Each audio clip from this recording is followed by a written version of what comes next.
Salam alaikum wa rahmatullahi wa barakatuh. Bienvenue dans ce nouveau cours. Aujourd'hui, on va parler des pronoms attachés. Donc, les pronoms attachés, c'est les versions attachées, donc les versions nasab ou jar, des versions des pronoms normaux, indépendants. Donc, huwa, huma, hum, hiya, huma, unna, anta, antuma, antum, anti, antuma, antunna, ana, narnu. Donc, ces pronoms, ils ont leur version attachée.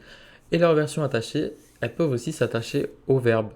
Donc, leur version attachée, huwa devient hi ou hu, huma devient huma ou hima, hum devient hu, hum ou him, hiya devient ha, huma devient huma ou hima, hunna devient hunna ou hinna, enta devient ka, entuma devient kuma, entum devient kum, enti devient ki, entuma devient kuma, entunna devient kunna, ana devient ni ou hi, selon qu'il soit nasab ou jar, et nernu devient na.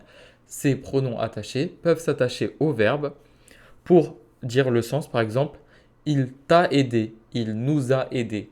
Et bah, le il nous a aidé, le nous, en fait, ça va être un pronom attaché qu'on va mettre à la fin du verbe. Donc, il nous a aidé, ça va donner nasara na. Il t'a aidé, ça va donner nasara ke. Donc voilà, c'est ce qu'on va voir maintenant. Donc, dans les derniers cours, on a vu les verbes au passé, faire el mardi. Donc, on va réviser leur terminaison avec chaque pronom. Donc, huwa nasara, huma nasara, nasaru, iya nasarat, huma nasarata, unna nasarna. Anta nasarta, antuma nasartuma, antum nasartum, anti nasarti, antuma nasartuma, et antunna nasartunna, ana nasartu, narnu nasarna. Donc voilà. Après ici, on a les pronoms et leurs versions attachées qu'on connaît déjà. Et ici, on a nasaraka. Donc qu'est-ce que je fais quand je tombe sur un verbe qui a un pronom attaché à la fin? Donc, première étape, je regarde le verbe uniquement et j'identifie la personne. Donc, nasara, ici, c'est la terminaison avec le a normal. Donc, ça veut dire il a aidé. Donc, je ne regarde pas le quai. Pour l'instant, j'écris il a aidé. OK. Et ensuite, je regarde le quai. Le quai, il correspond à quoi? Donc, je regarde dans le tableau. Le quai, il correspond à tu.